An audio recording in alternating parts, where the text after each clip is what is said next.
تكتل التغيير والإصلاح أكد في اجتماعه الدوري أولوية إقرار قانون انتخابي جديد بالإضافة إلى ضرورة إقرار قانون الموازنة، متوقفا عند مواقف عون الأخيرة التي اعتبرها واضحة وضوح الشمس.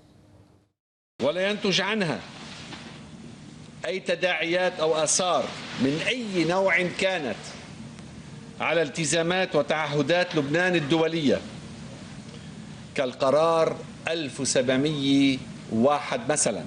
إن عنوان العهد الرئاسي الواعد والواثق هو الاستقرار العام على ما ورد في خطاب القسم ومصلحة لبنان العليا، ولا تناقض بين هذه العناوين والمواثيق والالتزامات الدولية. سمى الطرح متقدم يوازن بين الأكثر والنسبي، ولكن ضمن المعيار الواحد والهدف الواحد، أي صحة التمثيل وفعالية التمثيل.